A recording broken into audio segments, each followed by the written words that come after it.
राज्य के नीति निर्देशक तत्व। प्रश्न 1 है, भारत के संविधान की प्रस्तावना में भारतीय गणतंत्र के विशेषणों में समाजवाद शब्द का भी प्रयोग किया गया है। संविधान के किस भाग से इस लक्ष्य की पूर्ति होती है? तो उत्तर है सी, यानी मूल अधिकार और राज्य के नीति निर्देशक सिद्धांत। नीति निर्देशक तत्वों में वे उद्देश्य एवं लक्ष्य निहित है जिसका पालन करना राज्य का कर्तव्य है। संविधान की उद्देशिका में परिकल्पित लोक हितकारी राज्य एवं समाजवादी समाज की स्थापना का आदर्श तभी प्राप्त किया जा सकता है जबकि सरकार नीति निर्देशक तत्वों को सिद्धांत एवं मूल अधिकार को लागू करने का प्रयास करे। प्रश्न नंबर 2 है, निम्न में से कौन सा राज्य का नीति निर्देशक तत्व है? तो उत्तर है डी, राज्य पर्यावरण की रक्षा और उसका संवर्धन करने का प्रयास करेगा। राज्य की और क्या मूल अधिकार क्या? राज्य किसी व्यक्ति को विधि के सम्मत समानता नहीं रखेगा। ये सब तो संविधान के भाग 4 में नीति निर्देशक तत्वों का प्रावधान किया गया है जो अनुच्छेद 36 से 51 तक विस्तृत है। संविधान के 42वें संविधान संशोधन अधिनियम द्वारा इस भाग में अनुच्छेद 48 का जोड़कर पर्यावरण का संरक्षण तथा संवर्धन और वन तथा वन्य जीवों की रक्षा को राज्य का निर्देशक तत्व बना दिया गया। प्रश्न नंबर 3 है, मूल अधिकारों एवं नीति निर्देशक तत्वों में विवाद का पहला मामला कौन है? तो ये है चंपाकम दोराई राजम बनाम मद्रास राज्य। मूल अधिकारों एवं नीति निर्देशक तत्वों के विवाद का पहला मामला चंपाकम दोराईराजन बनाम मद्रास राज्य 1951 था। उच्चतम न्यायालय ने स्पष्ट रूप से कथन दिया कि निर्देशक तत्वों को मूल अधिकार के अध्याय के अनुरूप और उसके सहायक के रूप में कार्य करना होगा। प्रश्न नंबर 4 है, निम्न में से कौन सा राज्य के नीति निर्देशक सिद्धांतों में सम्मिलित नहीं है? तो उत्तर है सी, अछूत प्रथा की समाप्ति। अनुच्छेद 17 के अंतर्गत अस्पृश्यता का अंत, समता के अधिकार मूल अधिकार के अंतर्गत वर्णित है जबकि बाकी अन्य विकल्प नीति निर्देशक सिद्धांतों में शामिल है। तो नीति निर्देशक सिद्धांतों में क्या है? कार्य करने की अनुचित एवं मानवीय दशाएं, आजीविका के लिए समुचित संसाधनों के समान अधिकार, पुरुषों एवं महिलाओं के लिए समान कार्य के लिए समान वेतन, ये नीति निर्देशक तत्व हैं। प्रश्न नंबर 5 है, निम्नलिखित में से कौन सा एक राज्य के नीति निर्देशक तत्वों में सम्मिलित नहीं है? उत्तर है धर्म को अबाध रूप से मनाने, आचरण तथा प्रचार करने की स्वतंत्रता। धर्म को अबाध रूप से मानने, आचरण तथा प्रचार करने की स्वतंत्रता अनुच्छेद 25 के अंतर्गत एक मौलिक अधिकार है जबकि अन्य सभी प्रावधान नीति निर्देशक तत्वों के अंग है। प्रश्न नंबर 6, भारतीय संविधान में राज्य नीति निर्देशक तत्वों का उद्देश्य है? तो उत्तर है सी, लोक कल्याणकारी राज्य की स्थापना। संविधान के भाग 4 में दिए गए नीति निर्देशक तत्वों के विषय में डॉक्टर भीमराव अंबेडकर ने कहा था कि इसमें एक कल्याणकारी राज्य का लक्ष्य निहित है। प्रश्न नंबर 7 है, भारतीय संविधान में नीति निर्देशक तत्व किसके लिए है? तो उत्तर है डी, सरकार के लिए है। प्रश्न नंबर 8 है, यदि राज्य सरकार राज्य नीति निर्देशक सिद्धांतों का क्रियान्वयन नहीं करता तो उसे पालन करने के लिए कौन बाध्य कर सकता है? तो इसका है मतदाता। भारतीय संविधान के भाग 4 में वर्णित नीति निर्देशक तत्व सामाजिक, आर्थिक, लोकतंत्र एवं कल्याणकारी राज्य की अवधारणा से जुड़े होने के कारण और राज्य के द्वारा सक्रिय संकल्प के माध्यम से क्रियान्वित होने वाले उपबंध हैं। अतः इनका सीधा संबंध राज्य के मतदाताओं या जनता से है, इसलिए वह उसे लागू करने के लिए बाध्य कर सकता है। नीति निर्देशक तत्व न्यायालय द्वारा प्रवर्तनीय नहीं है। ग्राम पंचायतों के गठन के संगठित उपबंध अनुच्छेद 40 में दिया गया है। नागरिकों के लिए समान सिविल संहिता अनुच्छेद 44 में है। कार्यपालिका और न्यायपालिका का पृथक्करण अनुच्छेद 50 में है। प्रश्न नंबर 9 है, निम्नलिखित में से किसने नीति निर्देशक तत्वों को ऐसा चेक बताया जिसका भुगतान चेक की सुविधा पर निर्भर है? उत्तर है के.टी. शाह। संविधान सभा के सदस्य के.टी. शाह ने नीति निर्देशक तत्वों को ऐसा चेक बताया जिसका भुगतान बैंक की सुविधा पर निर्भर है। प्रश्न नंबर 10 है, भारतीय संविधान के नीति निर्देशक सिद्धांतों को बनाने में किस देश का सर्वाधिक प्रभाव पड़ा? तो उत्तर है बी, आयरलैंड के संविधान से। भारतीय संविधान के भाग 4 में अनुच्छेद 36 से अनुच्छेद 51 तक राज्यों के नीति निर्देशक सिद्धांतों का उल्लेख किया गया है। भारतीय संविधान पर यह उपबंध आयरलैंड के संविधान से लिया गया है। प्रश्न नंबर 11 है, राज्य के नीति निर्देशक तत्वों के विषय में क्या सत्य है? तो उत्तर है ए न्याय की योग्य नहीं है। संविधान के भाग 4 में उल्लेखित नीति निर्देशक तत्वों के विषय में इसी भाग के अनुच्छेद 37 में कहा गया है कि इस भाग में अंतर्विष्ट उपबंध नीति निर्देशक तत्व किसी न्यायालय द्वारा प्रवर्तनीय नहीं होंगे, किंतु फिर भी उसमें आधिकारिक तत्व देश के शासन में मूलभूत है और विधि बनाने में इन तत्वों को लागू करने राज्य का कर्तव्य होगा। प्रश्न नंबर 12 है, भारतीय संविधान में कौन सा भाग में नीति निर्देशक तत्वों का वर्णन है? तो उत्तर है सी, यानी चौथे। प्रश्न नंबर 13 है,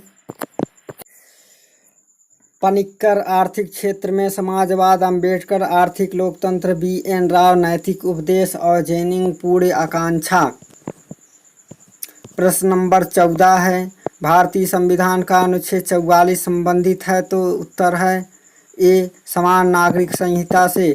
संविधान के अनुच्छेद 44 के तहत राज्य द्वारा भारत के समस्त राज्य क्षेत्र में नागरिकों के लिए एक समान नागरिक संहिता कॉमन सिविल कोड प्राप्त करने का प्रयास करना नीति निर्देशक तत्वों में शामिल है। प्रश्न नंबर 15 है, अंतर्राष्ट्रीय शांति एवं सुरक्षा का समर्थन भारत के संविधान में भाग में शामिल है? उत्तर है ए, सी, राज्य के नीति निर्देशक सिद्धांतों में। भारतीय संविधान के अनुच्छेद 51 के अंतर्गत राज्य के नीति निर्देशक तत्वों में अंतर्राष्ट्रीय शांति और सुरक्षा की अभिवृद्धि का उल्लेख है। इसके अनुसार राज्य अंतर्राष्ट्रीय शांति और सुरक्षा की अभिवृद्धि का राष्ट्रों के बीच न्याय संगत और सम्मानपूर्वक संबंधों को बनाए रखने का संगठित लोगों के एक दूसरे से व्यवहारों में अंतर्राष्ट्रीय विधि और संधि बाध्यताओं के प्रति आदर बनाने का। प्रश्न नंबर 16 है, नीति निर्देशक तत्वों का मुख्य उद्देश्य है? तो उत्तर है देश में सामाजिक एवं आर्थिक लोकतंत्र की स्थापना करना। राज्य के नीति निर्देशक सिद्धांतों को भारतीय संविधान में शामिल किया जाने का उद्देश्य है सामाजिक और आर्थिक प्रजातंत्र को स्थापित करना। यह उद्देश्य एक कल्याणकारी राज्य की स्थापना में सहायक है, जिसका संविधान निर्माता एवं कल्याणकारी राज्य की स्थापना के लिए प्रावधान करना चाहते हैं। प्रश्न नंबर 17 है, राज्य के नीति निर्देशक तत्व दिशा निर्देश करते हैं? तो उत्तर है सी, राज्यों को नीति निर्देशक तत्वों में वे उद्देश्य एवं लक्ष्य निहित है जिनका पालन करना राज्य का कर्तव्य है। संविधान की उद्देशिका में परिकल्पित लोक हितकारी राज्य एवं समाजवादी समाज की स्थापना का आदर्श तभी प्राप्त किया जा सकता जब कि सरकार नीति निर्देशक सिद्धांत को लागू करने में प्रयत्न करे। प्रश्न नंबर 18 है, नीति निर्देशक तत्व दिशा निर्देश प्रदान करते हैं? तो उत्तर सी, राज्यों को। प्रश्न नंबर 19 है, निम्नलिखित में से किसने नीति निर्देशक तत्वों को ऐसा चेक बताया जिसका भुगतान बैंक की सुविधा पर किया जाता? तो के.टी. शाह ने ऐसा बताया। प्रश्न नंबर 20 है, नीति निर्देशक तत्व संविधान के किन धाराओं में है? तो उत्तर होगा 36 से 51 तक है। प्रश्न नंबर 21 है, राज्य के नीति निर्देशक तत्वों में शामिल है? तो क्या है? सभी को आजीविका के अवसर, सही है। पुरुष एवं नारी को समान कार्य के लिए समान वेतन, सही है। कुटीर उद्योगों को प्रोत्साहन, सही है। मातृत्व सुरक्षा, ये भी सही है। उपयुक्त में सभी सही है। संविधान के भाग 4 में सम्मिलित नीति निर्देशक तत्वों का अनुच्छेद 39 का में पुरुष एवं स्त्री सभी नागरिकों को समान रूप से जीविका का पर्याप्त साधन प्राप्त करने का अधिकार शामिल है। अनुच्छेद 39 घ में पुरुषों और स्त्रियों दोनों को समान कार्य के लिए समान वेतन प्रावधान है, जबकि अनुच्छेद 42 में काम की न्यायसंगत और मानवोचित दशाओं को सुनिश्चित करने और प्रसूति सहायता का उपबंध है। अनुच्छेद 43 में कुटीर उद्योगों को प्रोत्साहन देने का उपबंध है। अतः चारों कथन नीति निर्देशक तत्वों में शामिल है। प्रश्न नंबर 22 है, मूल भारतीय संविधान में शामिल राज्य के नीति निर्देशक तत्वों की संख्या है, तो उत्तर है डी यानी 14। भारतीय संविधान में अनुच्छेद 36 से 51 के बीच भाग 4 में नीति निर्देशक तत्वों को रखा गया है। अनुच्छेद 36 राज्य की परिभाषा तथा अनुच्छेद 37 इस भाग में अंतर्निहित तत्वों को लागू होना को सम्मिलित न करते हुए अनुच्छेद 38 से अनुच्छेद 51 तक कुल 14 अनुच्छेदों को नीति निर्देशक तत्वों का वर्णन मूल संविधान में किया गया है, जबकि अनुच्छेद 39 का, अनुच्छेद 43 का तथा अनुच्छेद 48 का बाद में जोड़ा गया है। भारतीय संविधान नीति निर्देशक तत्व आयरलैंड के संविधान से लिया गया है। नीति निर्देशक तत्वों का उद्देश्य भारत में लोक कल्याणकारी राज्य की स्थापना करना है। नीति निर्देशक तत्वों के बारे में के.टी. शाह ने कहा, यह एक ऐसा चेक है जिसका भुगतान बैंक की इच्छा पर छोड़ दिया गया है। प्रश्न नंबर 22 है, भारतीय संविधान में राज्य के नीति निर्देशक सिद्धांत देश के शासन में मूलभूत महत्व है, तो उत्तर है डी उपयुक्त में सभी किसी न्यायालय द्वारा लागू नहीं कराए जा सकते। राज्य का कर्तव्य है कि विधि निर्माण में उसका सम्मान करे। प्रश्न नंबर 24 है, संविधान में कौन से अनुच्छेद में यह प्रावधान है कि राजनीति के निर्देशक तत्वों को संविधान न्यायालय में नहीं ले जाया जा सकता, तो उत्तर है बी यानी अनुच्छेद 37 में।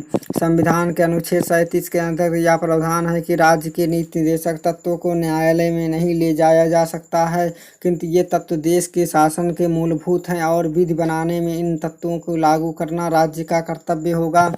प्रश्न नंबर 25 है, सामाजिक आर्थिक उपबंधों का वर्णन भारतीय संविधान में निम्न में से किस शीर्षक में मिलता है, तो उत्तर है नीति निर्देशक तत्वों में। प्रश्न नंबर 26 है, राज्य के नीति निर्देशक तत्व एक ऐसा चेक है जिसका भुगतान बैंक की इच्छा पर है, तो यह कथन किसका है, तो यह कथन के.टी. शाह का है।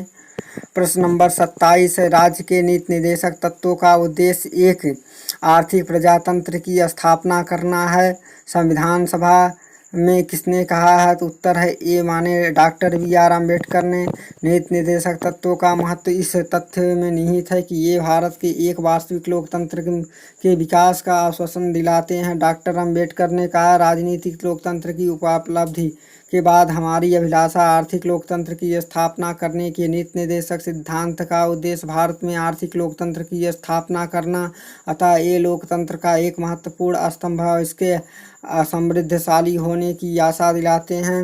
नीति निर्देशक तत्व पर डॉक्टर अम्बेडकर टिप्पणी करते हैं, अगर इसमें समाजवाद नहीं है तो मैं समझने में असमर्थ हूँ कि आखिर समाजवाद क्या है। हमने जानबूझकर ऐसे भाषा का प्रयोग किया है जो न कठोर हो न अपरिवर्तनशील हो, विभिन्न विचारधाराओं के लोगों के लिए पर्याप्त गुंजाइश हो। मेरे विचार से नीति निर्देशक सिद्धांतों का बहुत महत्व है, क्योंकि इस तथ्य को प्रतिष्ठित करने और हमारा लक्ष्य आर्थिक लोकतंत्र है। प्रश्न नंबर 28 है, निम्न में से कौन सा राज्य का नीति निर्देशक सिद्धांत संविधान में बाद में जोड़ा गया, तो उत्तर है सी मुक्ति या निःशुल्क कानूनी सहायता। मुक्त कानूनी सलाह राज्य का नीति निर्देशक सिद्धांत संविधान के बाद में जोड़ा गया। 42वें संविधान संशोधन अधिनियम 1976 द्वारा भारत के संविधान भाग 4 में नीति निर्देशक तत्व अनुच्छेद 39 का में गरीबों के लिए मुक्त कानूनी सलाह का प्रावधान है। प्रश्न नंबर 29, राज्य के नीति निर्देशक तत्वों के संबंध में निम्नलिखित में कौन सा कथन सही है, तो उत्तर है ए यानी 1, 2, 3, 5। 1 माने इसे आयरलैंड के संविधान से लिया गया, सही है। 2, इन्हें संविधान के भाग 5 में शामिल किया गया है, सही है। 1, 3, 5 में नहीं, 5 तो राज्य के लिए है। और 3 है इसका उद्देश्य प्रजातंत्र को सामाजिक और आर्थिक आधार प्रदान करना। सही है, राज्य को इन्हें अनिवार्य लागू करना होता है। सब तत्व गांधीवादी विचारधाराओं से प्रेरित है। सही है। भारतीय संविधान में राज्य के नीति निर्देशक तत्व आयरलैंड के संविधान से प्रेरित है। यह गांधीवादी विचारधाराओं से प्रेरित संविधान के भाग 4 में वर्णित है। इसका उद्देश्य सामाजिक और आर्थिक प्रजातंत्र की स्थापना करना है।